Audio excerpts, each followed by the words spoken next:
sebelum kita mulai, alangkah lebih baiknya kita awali kegiatan hari ini dengan berdoa. Adisti, silakan dipimpin berdoa terlebih dahulu. Siap, Kak. Doa mulai. Bismillahirrahmanirrahim. Anak-anak, untuk hari ini kita akan membahas tentang kecerdasan ganda atau kecerdasan majemuk, multiple intelligence ya kalau bahasa Inggrisnya. Ada yang paham ya apa itu multiple intelligence? Ada yang paham multiple intelligence atau kecerdasan ganda itu apa? Kecerdasan yang kamu pahami, kecerdasan itu apa? Pintar. Nah, secara bahasa, kecerdasan ganda itu adalah kemampuan untuk memecahkan masalah atau menciptakan suatu produk yang bernilai dalam satu latar belakang budaya tertentu. Nah, kecerdasan ganda ini merupakan potensi yang dimiliki seseorang yang dapat diaktifkan melalui proses belajar, berinteraksi dengan manusia lainnya yang dekat dengan kita. Setiap orang itu punya kecerdasan atau tidak? Ya. Punya. Oke. Setiap kecerdasan orang itu berbeda-beda atau tidak? Ya. Berbeda-beda. Oke, bagus. Nah, untuk mengetahui kita punya jenis kecerdasan apa, silakan HP-nya dikeluarkan.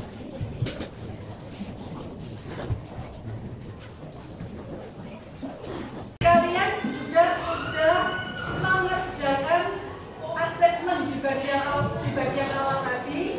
Kalian masing-masing sudah tahu jenis-jenis kecerdasan yang kalian miliki. Terus setelah kalian tahu apa jenis kecerdasan yang kalian miliki, silakan melakukan refleksi, silakan berpendapat ya terkait dengan kecerdasan kalian dan hubungannya dalam kehidupan kalian selanjutnya. Silakan Tiara, maju ke depan. Yang keras ya suaranya ya.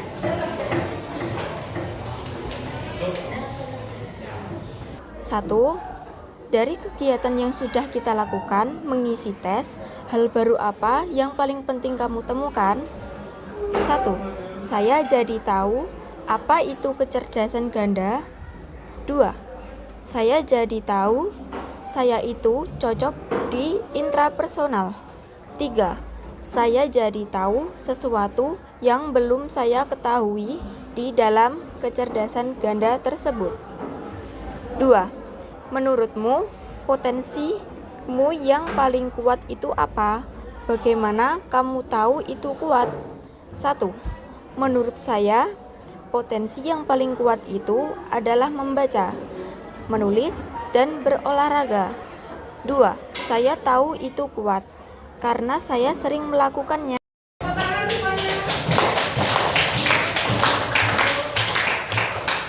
Kakak sudah mengerjakan semuanya? Sudah bisa melihat hasilnya semua? Nah, ternyata kecerdasan ganda itu jenisnya ada 8 dan setiap manusia punya kecerdasan itu. Akan tetapi, apakah setiap manusia harus punya ke-8-8-nya ini?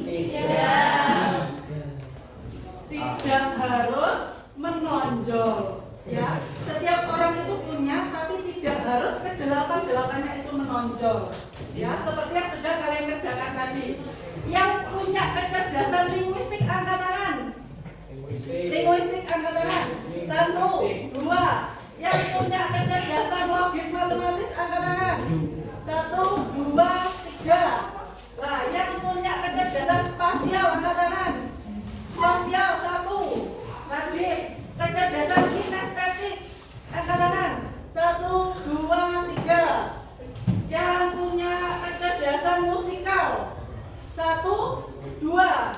Yang punya interpersonal ada Wildan sama Ferry, 2 orang. Yang intrapersonal paling banyak 1, 2, 3, 4, 5, 6, 7, 8. Terus yang punya kecerdasan natural angkat tangan. 1, 2, 3, 4. Oke.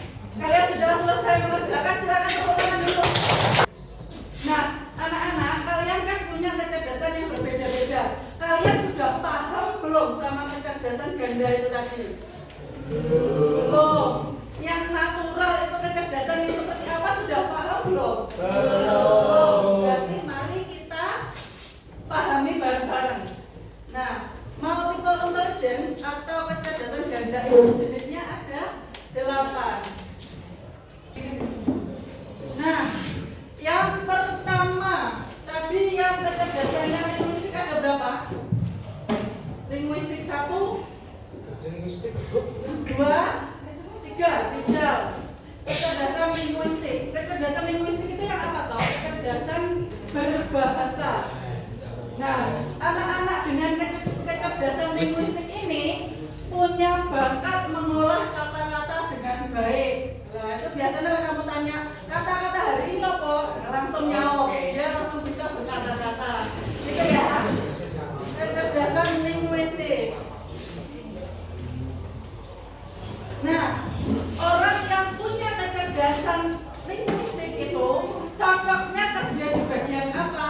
Cocoknya kerja di bagian yang pertama, penulis, ya. Yang kedua, jurnalis. Yang ketiga, orator. Orator itu apa? Yang biasanya gini orasi itu loh ya. Biasanya orasi. Yang kemarin pas pemilihan ketua ASES itu namanya apa? Kampanye. Orang-orang yang pinter kampanye, yang suaranya lantang, yang pinter berbahasa. Nah, cocoknya Rizal kerjanya ini ya, Jal. Oke, lalu lanjut.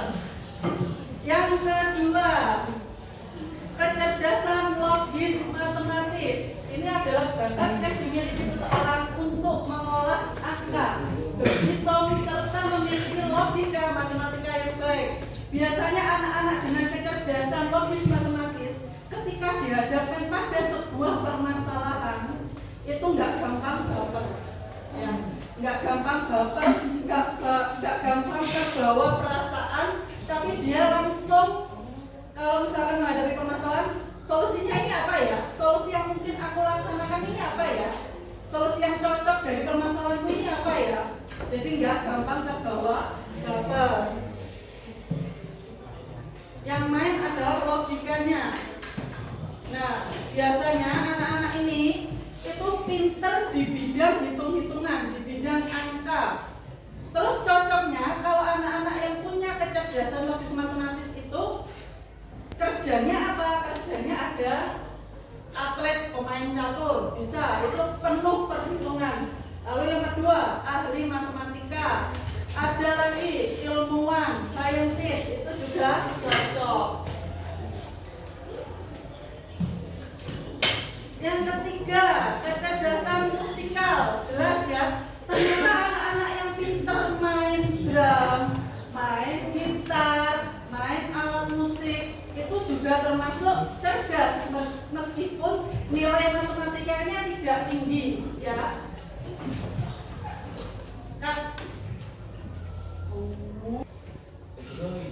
Oke, yang ketiga adalah kecerdasan musikal. Jadi bagi anak-anak yang suka bermain alat musik, yang pintar main gitar, yang pintar nyanyi, itu punya kecerdasan musikal yang tinggi. Meskipun mungkin nilai matematikanya tidak terlalu bagus, tidak masalah. Setiap orang punya kecerdasan di bidangnya masing-masing, gitu ya. Kecerdasan musikal ini merupakan kecerdasan yang berkaitan dengan musik. Nah, kecerdasan ini mampu mengingat nada dan bunyi-bunyian menjadi suatu kreasi musik yang bagus.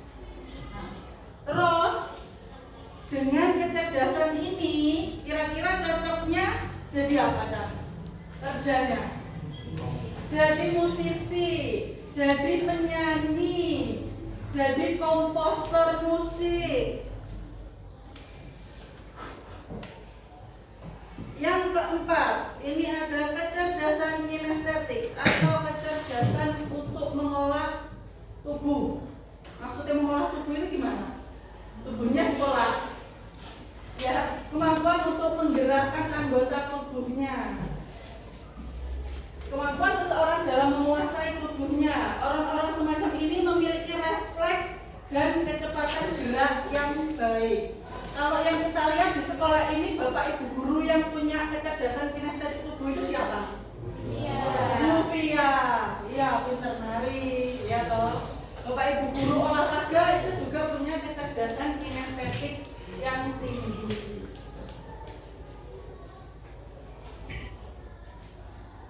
Nah, orang yang punya kecerdasan kinestetik itu cocoknya bekerja sebagai apa?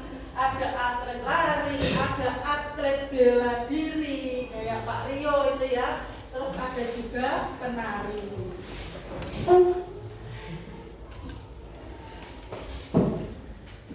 Nah, ini ada kecerdasan visual spasial. Kecerdasan ini dimiliki oleh orang-orang yang bisa membayangkan bentuk ruang serta membuat harmonisasi di alam pikirannya dan mewujudkan dalam bentuk nyata. Pekerjaan yang cocok untuk orang-orang dengan kecerdasan tersebut adalah, nah ini, yang pintar gambar, ya, yang pintar menuangkan apa yang ada di bayangannya dalam goresan-goresan di atas kanvas, di atas kertas. Itu punya kecerdasan visual yang tinggi. Contoh pekerjaannya ada make up artist, ada arsitek, ada pelukis.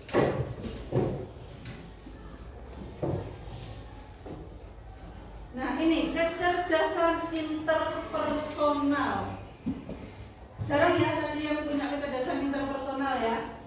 Kecerdasan interpersonal itu apa? Kecerdasan yang dimiliki oleh orang-orang untuk bisa mempengaruhi orang lain. Nah, mendengarkan dengan empati serta kemampuan meyakinkan dan menyemangati orang lain. Apa biasanya orang-orang yang punya kecerdasan ini? Pekerjaan apa? Sales, ya toh? Kerjaannya meyakinkan orang lain untuk membeli produk dari perusahaannya. Sales, terus apa ini? Motivator, guru. Nah, itu termasuk dalam kecerdasan interpersonal. Nah, ini ada, kalau yang tadi interpersonal, kalau yang ini intrapersonal. Bedanya apa, Bu Ana? Kalau yang interpersonal itu mampu memotivasi orang lain, kalau intrapersonal itu adalah manusia yang mampu merenungkan arti kehidupan, arti kebijaksanaan, serta kemampuan untuk membuat analisis sosial dan berpikir filosofis. Orang-orang dengan bakat ini akan mampu mendengarkan dan memberi nasihat pada orang lain. Hampir mirip ya, intrapersonal dengan interpersonal. Terus pekerjaan yang cocok untuk intrapersonal itu apa? Filsuf, ya, filsuf, ustadz, pendeta, itu cocok untuk kecerdasan intrapersonal. Lalu yang terakhir ada kecerdasan naturalis. Adalah kepekaan yang dimiliki oleh orang-orang terhadap alam, tumbuhan, hewan, dan fenomena alam lainnya. Kalau menurutmu ketika kamu mendengar kecerdasan naturalis, pekerjaan apa yang terlintas di otakmu? Petani, oke. Contohnya adalah aktivis organisasi alam, petani bisa, peternak juga bisa. Gitu ya. Nah, sudah paham terkait dengan 8 bentuk kecerdasan itu tadi? Sudah. Oke, sekarang waktunya kita bareng-bareng untuk mengisi sebuah papan, ya. Papannya itu terbuat dari kertas, warnanya hitam. Nanti silakan kalian pilih pekerjaan-pekerjaan yang cocok untuk tiap-tiap kecerdasan. Jadi nanti akan saya bagikan kertas-kertas terkait dengan profesi. Nanti silakan kalian memilih profesi apa yang cocok untuk kecerdasan logis matematis, misalkan seperti itu. Bisa dipahami? Bisa. Oke. Silakan dikerjakan ya. Bu Ana akan bagikan kartunya, masing-masing kelompok dapat 1 set kartu. Nanti silakan dipilih. Di sini ada profesi ya, ada macam-macam profesi. Silakan ditempel. Ya, di sini ada 8 jenis kecerdasan. Nanti silakan ditempel profesinya ini yang cocok itu untuk kecerdasan apa? Bisa dipahami? Bisa. Ini ya.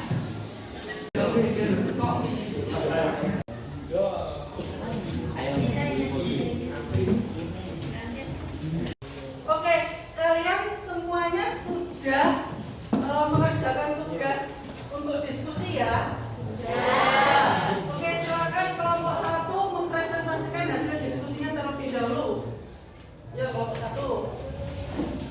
Assalamualaikum warahmatullahi wabarakatuh. Perkenalkan, kami dari kelompok 1 ingin mempresentasikan tentang pekerjaan sesuai kecerdasan. Perkenalkan, nama saya Krisdayanti Septi dan teman saya nama Sari Citra Adisti. Tukang kebun, Arsitek, pelukis, sama arsitek.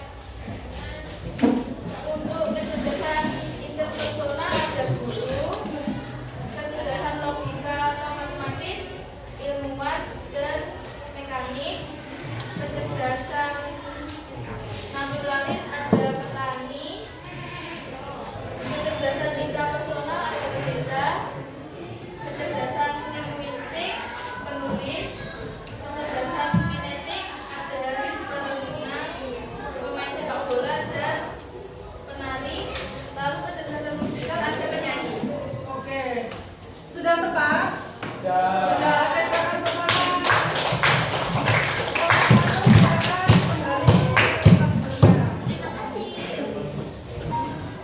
Oke, anak-anak, tadi kalian sudah diskusi bareng-bareng, terus kalian sudah memahami apa itu 8 kecerdasan majemuk. Sebenarnya ketika kalian sudah melakukan asesmen itu tadi, kalian sudah mengerjakan dan kalian tahu apa kelebihan kalian, maka